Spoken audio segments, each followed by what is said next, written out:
aggravated form of the offences under section 194 and 195.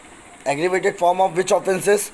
That is perjury and creating a false evidence, which we discussed in our last lectures. अब उसका और aggravated form है, means और उसके अलग method और थोड़ा आगे जाके इम्प्रूव फॉर्म में कैसे ये काम किया जाता है. ओके. अब परजुरी और फॉल्स एविडेंस. परजुरी आपको दो काइंड समझ में आ गए. That in perjury the one who is deposing before the court, deposing means it's a statement before the court of law by affidavit. So one who is deposing before the court of law a false statement that he himself knows that his deposition is false. He is giving the information, the statement before the court of law on an oath is false. या second part उसका समझ लीजिए, या he himself believe that what he is deposing is not true. इसके लिए आपको हिंदी में भी एक चीज़ कई बार सुनने में मिलती है कि आधा सच भी झूठ के बराबर ही होता है. ओके. तो जब तक आपको पूरी बातें ना पता हो तब तक आप उस चीज़ को आगे अगर लेके जाते हैं तो ये भी फॉल्स स्टेटमेंट के अंडर ही आता है, क्योंकि आधी बात आपको नहीं पता. जैसे for example mister A hits mister B while mister B was attacking him with the deadly weapon. ये है फुल ट्रुथ. अब इसमें मिस्टर सी जो एविडेंस दे रहे हैं वो बोलते हैं no, mister B attack mister A and A is having deadly weapon. यहाँ पे क्या हुआ, मिस्टर बी को मिस्टर सी को सारी चीज़ पता थी, फिर भी उसने कोर्ट में फॉल्स डिपोजिशन दिया. ओके. एक तो ये परजुरी हो गया. दूसरा, इसी केस को वापस लीजिए. Mister A attack mister B just for his self defence because mister B is arm with the deadly weapon. But mister C court में, जिनको आधी चीज़ ही पता है, वो कोर्ट में खड़े होकर कहते हैं mister A attacked mister B without telling the whole truth, क्योंकि मिस्टर सी को भी नहीं पता. तो ये भी एक तरीके का फॉल्स मिसरिप्रेजेंटेशन ही हो गया, झूठ इन्फॉर्मेशन ही हो गई, तो भी ये परजुरी होगा. परजुरी में तीसरा पार्ट हमने देखा था कि उस केस से रिलेटेड स्टेटमेंट हो नहीं हो, मैटर बिफोर कोर्ट प्रोसीडिंग चल रहा है उससे रिलेटेड स्टेटमेंट हो नहीं हो. Then too, if someone is deposing which is not related to the proceeding before the court, then too it amount to perjury. However the matter, the accused is not having the direct connection with the statement or any person having direct connection with the statement, then too, because the person is submitting before the court is on oath, तो this is perjury. उसके बाद हमने देखा था false creation of a या fabrication of a evidence, false evidence, जिसमें आप किसी एंट्री पर, किसी रजिस्टर में एंट्री करते हैं या कोई एविडेंस ऐसा शो करते हैं जिसमें आपको ये बात पता है कि एडजुडिकेशन के टाइम पे, प्रोसीडिंग के टाइम पे ये हेल्पफुल हो सकता है, तो ये भी गलत है. तो ये आता है fabrication of evidence in which you are adding some record, you are entering in a register or you are deleting something from the register just to safeguard. तो ये आता है fabrication of false evidence. Perjury और fabrication में फ़र्क क्या था? परजुरी court के सामने ही अगर आपने स्टेटमेंट दिया तो ही होगी. परजुरी तभी मानी जाएगी जब वो मैटर कोर्ट के सामने आएगा, केस चल रहा होगा. परजुरी किसी भी मैटर से रिलेटेड आपने स्टेटमेंट दिया जो कि कोर्ट के सामने वो मैटर नहीं है, देन टू वो परजुरी होगा. However in fabrication of evidence में आपका प्रोसीडिंग चालू हो ना हो, आपने ये चीज़ों को मैनिपुलेट किया तो आपने ऑफेंस कमिट कर लिया। मैटर कोर्ट के सामने आए नहीं आए। सेकेंड, यहाँ पर कोर्ट के सामने वो मैटर रिलेटेड ही होना चाहिए जिसमें आपने फेरफार की है, जिसमें आपने मैनिपुलेशन किया है। और परजुरी कोर्ट के सामने ही खड़े होके फैब्रिकेशन ऑफ एविडेंस हो, ये ज़रूरी नहीं है। ये आप अपने प्राइवेट प्लेस पे, वर्किंग प्लेस पे या किसी और सुटेबल प्लेस पे कर सकते हैं। और फोर्थ डिफरेंस, जो मेजर डिफरेंस है, that परजुरी is committed only before the judicial authority. However fabrication of false evidence is committed against under or before any authority. Okay, अब आते हैं हम इसके एग्रीवेटेड फॉर्म पे। तो first one, the aggravated form of the above offences to namely giving a fabricating false evidence with intention to procure conviction और capital offence और an offence punishable with imprisonment of life और imprisonment for period 7 years और upward. In the latter case, offender is punishable if he was convicted of any very offence which he has charged his victim.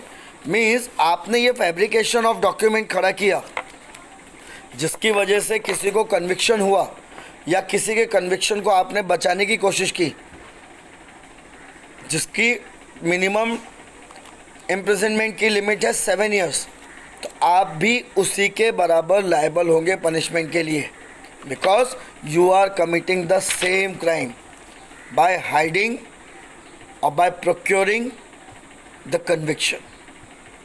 तो कहीं ना कहीं आपने भी वही support कर दिया जैसे 34 में है, 120B में है,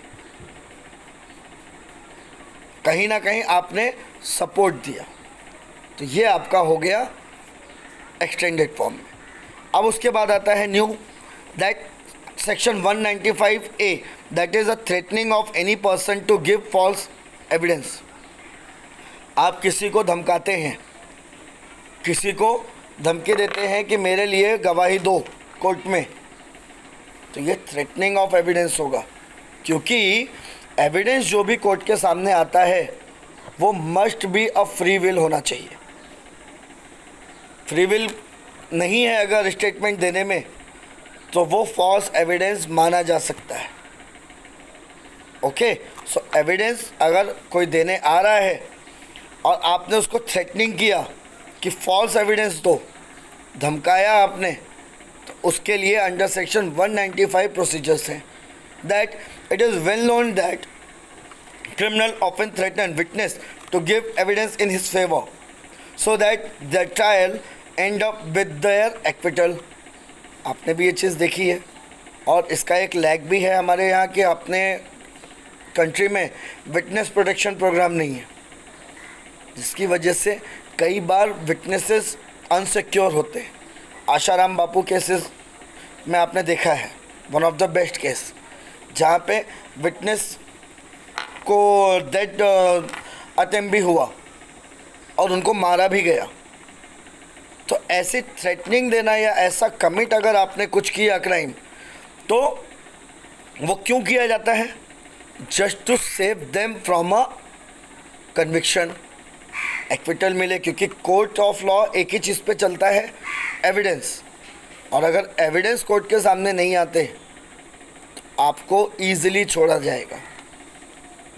Any court around India shall not punish you without any evidence, और एविडेंस को आप रोकते हैं कोर्ट में आने से, और वो ऑफेंस है under section 195A.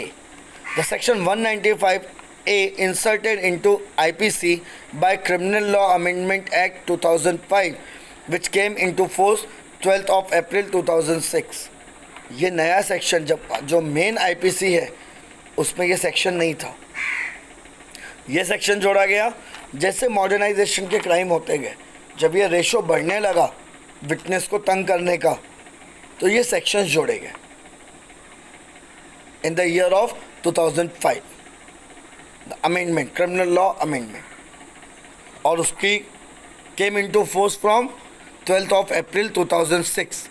Under this section, whoever threatened another with any injury to his person, repetition of anyone in whom that threatened person is interested with intent to cause a person to give false evidence is punishable with imprisonment of either description, which may extend to 7 year fine और both. अगर आपने किसी को तैयार किया झूठी गवाही देने के लिए under a threat of injury to him, his reputation और हिज क्लोज वन, और any of the person, any of the thing which is related to that person, तो ऐसे में आपको 7 years का इम्प्रिजनमेंट हो सकता है, because it is also the same as section 194 and 195, because creation of false evidence, उसके पीछे का मोटिव क्या है? To get the acquittal from the offense which is committed by you. कहीं ना कहीं आपने पूरे लॉ सिस्टम को ये फॉल्स एविडेंस देकर या देने का ट्राई करके चैलेंज करने की कोशिश की, and which is punishable because you are affecting the justice. ठीक है. If however a course of a false evidence an innocent person is convicted and sentenced the death imprisonment or imprisonment for 7 years, the person held out of a threat is punishable with the same punishment. या फिर आपकी झूठी गवाही की वजह से या आपने किसी को डरा धमका के कोर्ट में भेज दिया और उस बंदे की झूठी गवाही की वजह से एक्यूज़ को कैपिटल पनिशमेंट मिले या 7 years के बाद आपको पनिशमेंट मिले, तो ऐसे में आपका सेम ही आपको पनिशमेंट मिलेगा जो आपको उस कन्विक्टेड पर्सन को मिला है आपके द्वारा दिलाई गई झूठी गवाही की वजह से. Okay, so this is your conviction rate. Okay, और this offence comes under section 195A of Indian penal code. Clear. अब उसके बाद हम आते हैं the offence that section 196 to 200, that the offence punishable in same way as giving or fabricating the false evidence.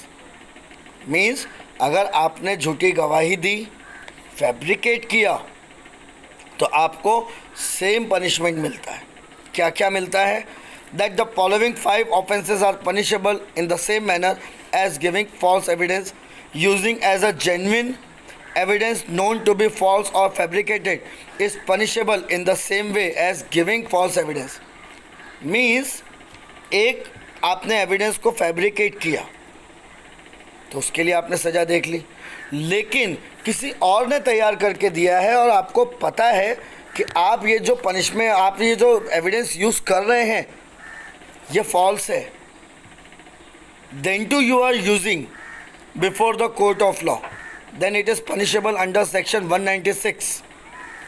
issuing or signing any certificate required by a law to be given or signed or law made evidence to of any fact, knowing or believing that such certificate is false in any material point.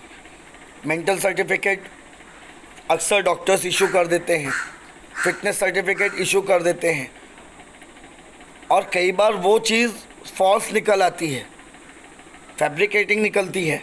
तो ऐसे में भी आप under section 197 liable हैं punishment के लिए. आप अगर कोई भी एक रिस्पेक्टेड अथॉरिटी हैं और आपने अपने सर्टिफिकेट इशू कर दी और वो सर्टिफिकेट फॉल्स है, तो that offences comes under section 197 of Indian penal code. उसके बाद using a true certificate known to be false in any material point. आप अपनी कोई सर्टिफिकेट यूज़ कर रहे हैं जिसमें आपको पता है कि ये फॉल्स है, you have the full information, you have the full knowledge that the certificate which is using or used by you is false. And then too, आपने ये चीज़ को किसी को बताया नहीं, अथॉरिटी को, और आपने उसको यूज़ किया as a genuine one, pretend किया, तो वो आएगा under section 198. False statement made in any declaration which touches any material point or which in law receives as a evidence. कोई भी फॉल्स एविडेंस आप दे रहे हैं, स्टेटमेंट दे रहे हैं, और वो कोर्ट ऑफ लॉ के सामने एज अ एविडेंस यूज़ होगा, तो ये भी पनिशेबल है under section 199 of IPC. And final one, using as a true any such declaration known to be false in any material point. आप ऐसा कोई डिक्लेरेशन यूज़ कर रहे हैं कोर्ट के सामने जो आपको पता है कि ये फॉल्स है, देन टू आपने उसको कोर्ट में यूज़ किया, तो आप लायबल हैं under section 200 of IPC. So these are the related to the false aggravated form or offenses punishable in the same way as giving or fabricating false evidence. तो एक चीज़ ये समझ लीजिए अच्छे से, परजुरी करना या किसी से करवाना सेम चीज़ है. फैब्रिकेशन करना डॉक्यूमेंट का या उस फैब्रिकेटेड डॉक्यूमेंट को यूज़ करना, अगर आपको पता है, नहीं पता हो बात अलग है, लेकिन आपको पता है कि जो डॉक्यूमेंट आप यूज़ कर रहे हैं it's a fabricated one, then too you are using, then it is liable for punishment. Means कि अगर कोई, जैसे आपके पास कोई मार्कशीट है, आपको ये बात पता है कि ये जो मार्कशीट मुझे इंजीनियरिंग की सर्टिफिकेट मिली हुई है ये फॉल्स है, फिर भी आपने उसको यूज़ किया प्रिटेंड करते हुए कि ये जेन्युइन वन है, तो it is liable for punishment under section 196. ठीक है, जब आप एविडेंस यूज़ करते हैं जो आपको पता है कि this is false evidence, then too आप यूज़ करते हैं. फॉर एग्जांपल, जैसे अभी मैं ही आपके लेक्चर्स ले रहा हूँ, मैंने लेक्चर्स में अभी कोई एग्जांपल जैसे दिया कि इस कास्ट के लोगों को हमको मारना चाहिए, ये एग्जांपल दे रहा हूँ, मैं लिखी हुई बात पढ़ रहा हूँ, बट आपने मेरे स्टेटमेंट को आधा यूज़ किया और मेरे ऊपर केस कर दे कि सर ने ये कहा कि इस कास्ट को मारना चाहिए, तो that is wrong, because you are knowing from the starting that the evidence you are using is not genuine one. इसीलिए ख़तरनाक होता है यहाँ की वहाँ बात करना. So be careful on this, क्योंकि जब भी आप यहाँ की वहाँ करते हैं उसमें ऐड ऑन होते चला जाता है, किस कंटेक्स्ट में बोला गया और किस कंटेक्स्ट में वो चीज़ आपके सामने आई, ये हार्मफुल है. So get the genuineness. जब भी आपके पास कोई चीज़ आती है तो first clear from that person which is good for law as well as your personal. सिर्फ सुन के किसी बातों पे भरोसा करना is very wrong and it is also not admissible evidence to before court of law. So being as a legal practitioner, hear all the thing with the genuineness. Correct करो उस चीज़ को. कौवा कान लेके भाग गया, आपको किसी ने बोला और आप कौवे के पीछे लाठी लेके दौड़ गए, तो दिस इज़ रॉन्ग. अगर कोई चीज़ आती है तो first check your ear first. अगर आप ऐसा नहीं करते तो वो जेन्युइन नहीं होगा. और ये आदत अगर कंटिन्यू रही, प्रैक्टिस में भी आपने शुरू किया, क्योंकि जो भी एविडेंसेस आप कोर्ट में देते हैं, याद रखिए उसकी जेन्युइननेस भी आपको चेक करते आनी चाहिए. Being as a legal practitioner it's your duty.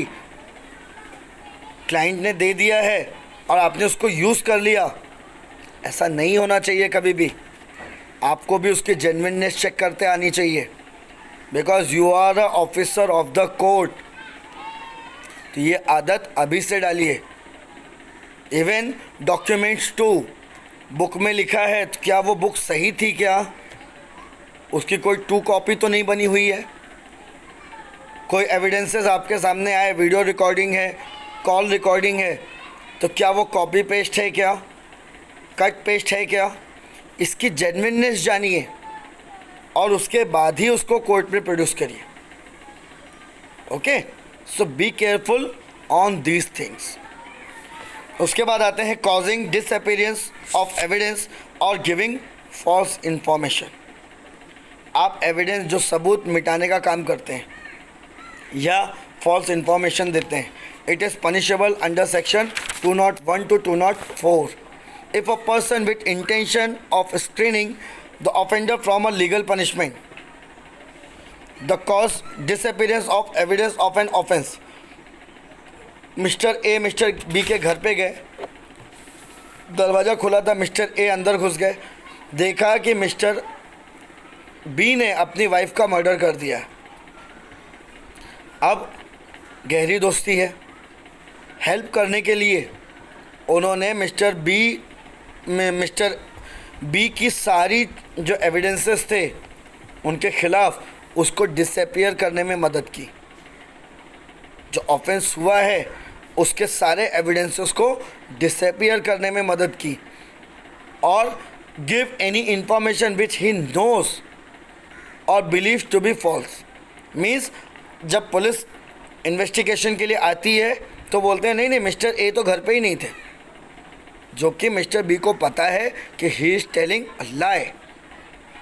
ऐसे में ही shall be punish if the offence of evidence which is caused to be disappeared regarded which false information is punishable with death.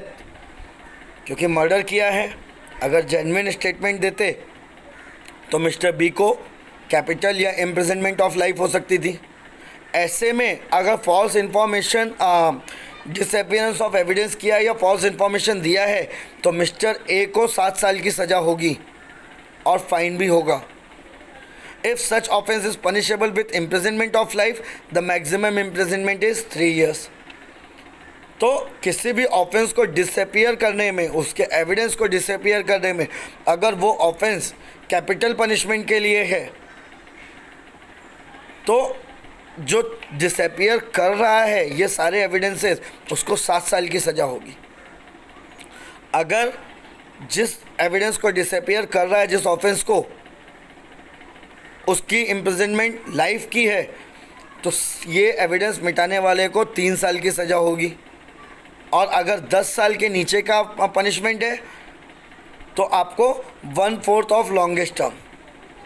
Means जो भी offence के लिए punishment की term दी हुई है उसका 1/4 इस आदमी को पनिशमेंट मिलेगा. तो these are the 3 points. Point समझ में आ गया?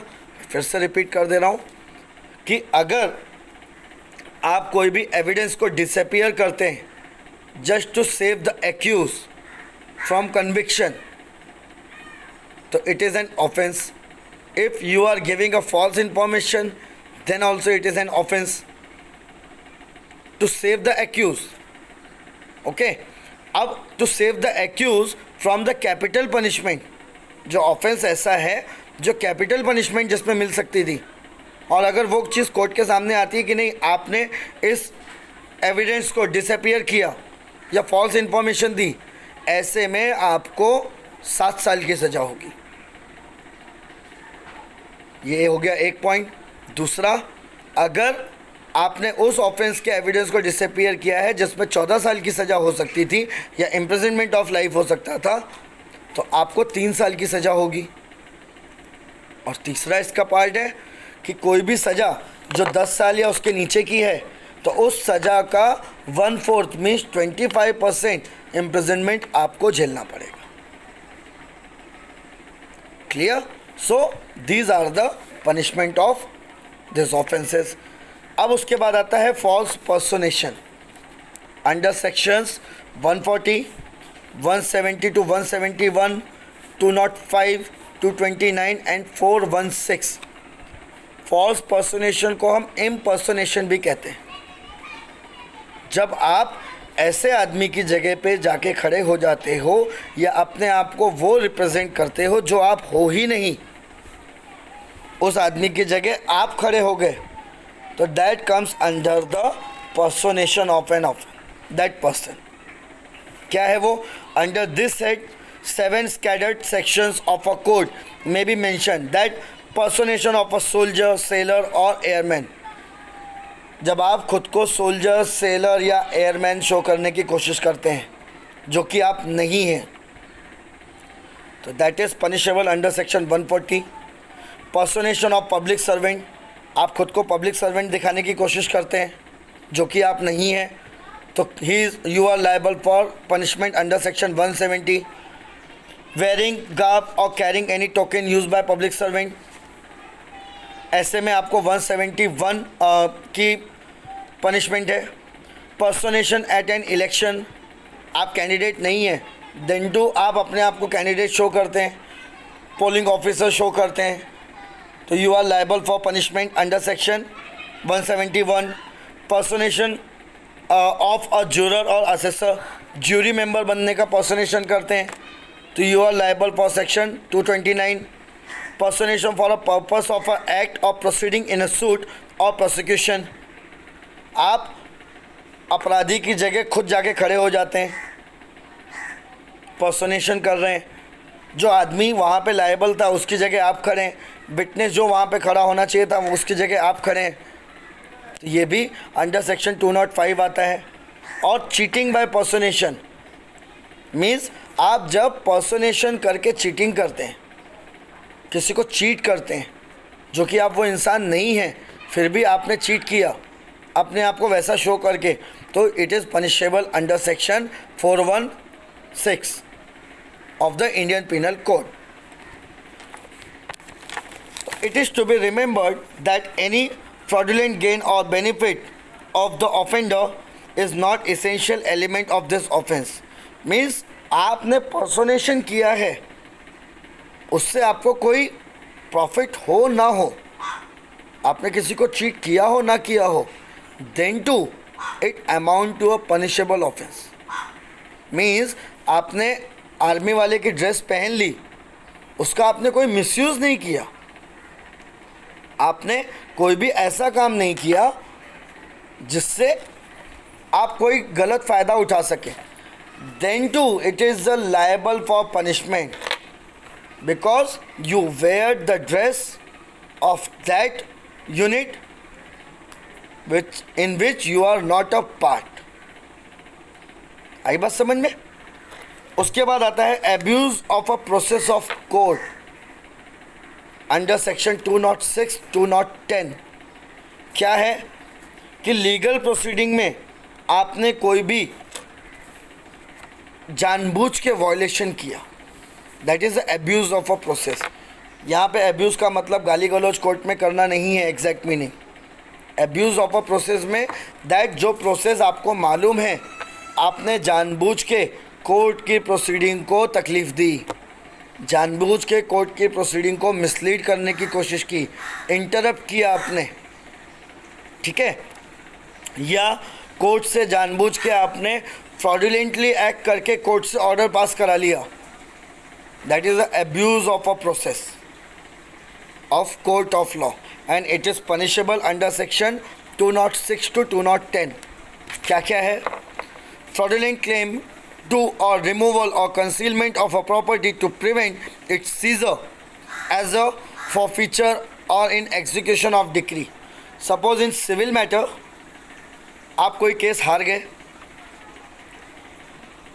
जिस प्रॉपर्टी से रिलेटेड केस था वो केस आप हार गए, कोर्ट ने ऑर्डर दिया आपकी प्रॉपर्टी को सीज करना है, एग्जीक्यूट करना है उस ऑर्डर को, और उसके पहले ही आपने वो प्रॉपर्टी बेच दी,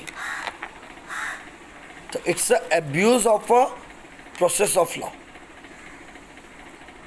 ठीक है, दिस इज रॉन्ग और you are liable for punishment under section 206 to 207। And fraudulently suffering a decree for a sum not due.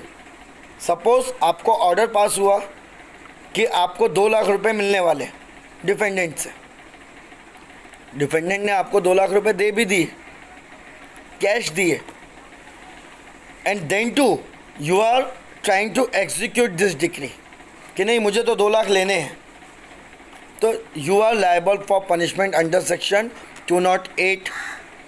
फ्रॉडेंटली और dishonestly making a false claim in a court, आप ऐसा क्लेम कोर्ट से लेने जाते हैं उस आदमी के अगेंस्ट में जो आपको ऑलरेडी मिल चुका है। स्पेशली 138 के केसेस में होता है कि आपको आपकी पेमेंट मिल जाती है, देन टू आप वो कोर्ट में उस चेक बाउंस के केस को लेके जाते हैं, और अगर ये अपीयर हो जाता है with the evidence before the court of law that जिसका क्लेम आप करने आए हैं वो ऑलरेडी आपको मिल चुका है, तो it is a punishable offence under section 209 of the Indian penal code. और उसके बाद आता है fraudulently obtaining decree for a sum not due और कॉजिंग अ डिक्री और order to be executed against any person after it has been satisfied.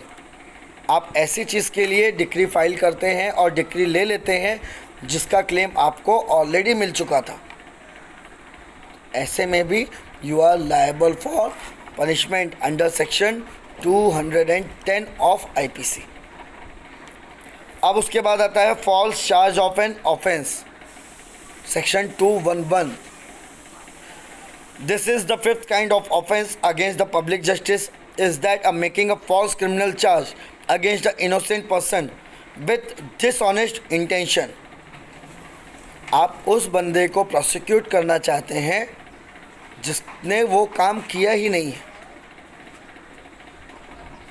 ऐसे में you are liable for punishment under section 211।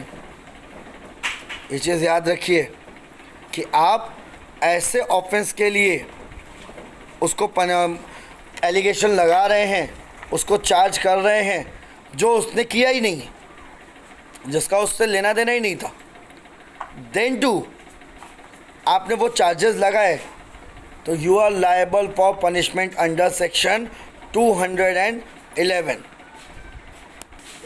Whoever with intent to cause injury to any person institute any criminal proceeding against that person, falsely charge any person having committed an offence knowing that there is no just or lawful ground for such proceeding, or charge such person is punishable with the imprisonment for 2 years, fine or both। अक्सर आप करते हैं ऐसा, आप मतलब normal चीज़ें हैं ये कि आप किसी के खिलाफ भी एलिगेशन लगा देते हैं जो रियलिटी में नहीं होता, लेकिन आपने उसको चार्ज किया, तो you are liable for punishment of imprisonment up to 2 years if you are fail to support your charges. इसीलिए बातें वही बोलिए जिसके एविडेंस आपके पास हो, और वो भी एविडेंस वो भी जो एडमिसिबल हो। अदरवाइज आप अंडर सेक्शन 211 में लायबल होंगे फॉर पनिशमेंट। इसके साथ में आपको डिफेमेशन के चार्जेस हैं, वो तो एडिशनल है, वो हम आगे पढ़ेंगे। प्राइमा फेसी अभी आपको मैं बता रहा हूँ। डिफेमेशन के लिए एक एविडेंस भी मिला जो ये बोल दे कि हाँ मेरे सामने इसने बोला था आपके खिलाफ उल्टा, तो वो डिफेमेशन में आ जाएगा। उसके लिए बहुत लंबे चौड़े प्रोसीडिंग की ज़रूरत नहीं होती। But now we are discussing under section 211, जहाँ पे आपको पता है कि जो क्रिमिनल प्रोसीडिंग आपने की या जो चीज़ आप कह रहे हैं वो फॉल्स है, आपके पास एविडेंस नहीं है, you know that it is wrong, और you are making that thing without any evidence, then you are liable for punishment up to 2 years. If the criminal proceedings are instituted on a false charge of an offence punishable with the death, imprisonment of life or imprisonment up to 7 years, ऐसे में आपको punishment मिलेगा up to 7 years। Means अगर आपने ऐसे charges लगाए किसी के ऊपर जिसमें पनिशमेंट मिल सकता है कैपिटल या इम्प्रिजनमेंट ऑफ लाइफ या इम्प्रिजनमेंट अप टू 7 years, और वो एडजुडिकेशन में पता चलता है कि आपने फॉल्स चार्जेस लगाए, तो ऐसे में you are liable for imprisonment up to 7 years। तो अनलेस एंड अनटिल आप श्योर ना हो तो कोई भी ऐसे चीज़ों को ना बोलें। क्लियर? बिकॉज जो आपने अभी स्टार्टिंग में देखा, गिविंग अ फॉल्स स्टेटमेंट, आधा बोला हुआ सच भी झूठ के बराबर है कि राम ने रावण को मारा। सिर्फ अगर हम इतना ही दिखाएं तो Ram is liable for punishment under section 302। Ram का जो जितनी पॉजिटिव इमेज है वो इमीडिएटली नेगेटिव हो जाएगी कि भाई तुमको क्या लेना देना था, तुमने लंका में जाके क्यों मार दिया बेचारे को। तो ये आप सच ही बोल रहे हैं पर वो आधा सच है, आपको फैक्ट नहीं पता है। और जब फैक्ट पता होते हैं तब आप बोलें कि नहीं रावण ने उनकी वाइफ का किडनैपिंग किया, इतने सारे अत्याचार किए, इसकी वजह से it is necessary to kill Ravan. यहाँ पे राम की इमेज एक ही स्टेटमेंट में देखिए कैसे अलग अलग हो जाती है। इसीलिए याद रखिए, आधा बोला हुआ सच वो झूठ से ज़्यादा खतरनाक है। तो make sure that before making any statement you have to be 100% clear with the evidences and right straight from the horse mouth। easy होता है, जिससे रिलेटेड है उसी से बात करो, easy होता है। अदरवाइज फॉल्स एविडेंस में आप आ जाएंगे। ओके, इंग्रेडिएंट्स क्या है? It will be seen that the offense mentioned in section 211 has the following 5 ingredients। इसके 5 ingredients होने चाहिए section 211 में। Instituting or causing to be instituted any criminal proceeding that may be by accused or police at his instance is to be noticed that proceeding instituted must be criminal proceeding। Civil case अगर आप करते हैं तो वो section 211 में नहीं आएगा। Criminal proceeding अगर आप करते हैं, कोई क्रिमिनल एक्ट करते हैं, तो वो अंडर सेक्शन 211 में आएगा। तो पहला इंग्रेडिएंट है it must be a criminal proceeding. Second, falsely charging any person having committed an offence, it is to be remembered that the false charge to the police in respect of the cognizable offence amount to institution of a criminal proceeding because the police have power to act in a cognizable cases। cognizable non cognizable मैंने आपको बताया था।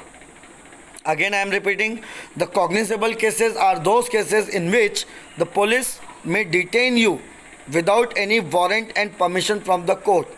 Means police have a full right to arrest you after receiving a complaint। तो ऐसे में भी आप वो ऑफेंस कॉग्निजेबल होना चाहिए। पहला इंग्रेडिएंट वो क्रिमिनल प्रोसीडिंग हो, दूसरा इंग्रेडिएंट वो कॉग्निजेबल ऑफेंस हो। Moreover the accuse must have brought a false charge, mere suspicion of is not a charge. Mean सिर्फ सस्पिशियस ग्राउंड पे अगर आप कर देंगे तो वो रॉन्ग होगा। चार्जेस फ्रेम होते हैं जब आपके पास एविडेंस प्रॉपर हो, तभी वो चार्ज फ्रेम होगा, अदरवाइज ये फॉल्स होगा। थर्ड है knowledge that there is no just or lawful ground for it. Means आपको ये बात पता है कि वो आदमी ऐसा नहीं कर सकता, then too you charge them, you charge him. ऐसे में भी आप ये क्राइम कर रहे हैं। Fourth one, committing an act with intent to cause injury to any person. आपके ये एलिगेशंस किसी को इंजर्ड कर रहे हैं। इंजरी सिर्फ बॉडीली ही नहीं होती, मेंटल इंजरी भी होती है, उसके रेपुटेशन को आप इंजर करते हैं। तो ऐसे कोई भी चीज़ अगर आप कर रहे हैं तो you are liable for punishment under section 211। The punishment is more severe if false charges relate to offence punishable with death, imprisonment of life और इम्प्रिजनमेंट अप टू 7 ईयर। ये आपने देखा है कि अगर आपका स्टेटमेंट ऐसा कोई चार्ज क्रिएट करता है जिसमें पनिशमेंट अप टू लाइफ है, कैपिटल है या 7 ईयर्स है, then you are liable for punishment up to 7 years. ठीक है, अब आता है difference between making a false charge and institution of a criminal proceeding. False charge लगाना और क्रिमिनल प्रोसीडिंग फाइल करना, इसमें डिफरेंस क्या है? In if one is sees first two ingredients above, it will be clear that the section 211 can be divided into 2 part. Firstly instituting a criminal proceeding or second charge of an offence. किसी के खिलाफ झूठा criminal case file करना या किसी को false charge put करना, ये दोनों इंग्रेडिएंट अलग अलग हैं. These are the two distinct things deal with the section 211 of the code. The former presupposes the existence of letter. जब आप चार्ज लगाएंगे उसके बाद ही तो प्रोसीडिंग चालू होगी. तो प्रोसीडिंग के पहले चार्ज होना ज़रूरी है, चार्ज लगाना ज़रूरी है. Charge means an allegation. Okay, as per the code of the law of a land, like Indian penal code. No criminal proceeding can be instituted unless a charge is made. Criminal proceeding हमने देखी है, FIR file होती है, FIR में आपको charges लगाए जाते हैं आप पे, तभी तो वो प्रोसीडिंग में जाएगी. तो अगर चार्ज ही नहीं होगा तो क्रिमिनल प्रोसीडिंग नहीं होगी. सिंपल सी बात है. तो it is a necessary for a proceeding that the presence of a charge. ठीक है. The offense institution of a false proceeding cannot be said to have a committed if no charges is made. Without charge, there is no any criminal proceeding. But the offense making a false charge can be committed irrespective of whether criminal proceeding are instituted upon the basis or not. Means false charge अगर आप लगा रहे हैं तो ज़रूरी नहीं है कि false charge लगा दिया तो criminal proceeding हो ही जाएगी. ज़रूरी नहीं है. सो फॉल्स चार्जेस के लिए क्रिमिनल प्रोसीडिंग होना ज़रूरी नहीं है, बट क्रिमिनल प्रोसीडिंग के लिए फॉल्स चार्ज का होना ज़रूरी, क्योंकि चार्जेस पे प्रोसीडिंग चलती है. ठीक है. But it doesn't mean that कि जितने चार्जेस लगाए हैं उन चार्जेस पे प्रोसीडिंग चले, या जो भी चार्ज लगाया है उस चार्ज पे प्रोसीडिंग चली ही जाए, ये ज़रूरी नहीं होता. But every proceeding contain a charge. ठीक है. As soon as the action of making charge is complete, the offense is complete, and it is not necessary to see any further steps are taken upon it or not.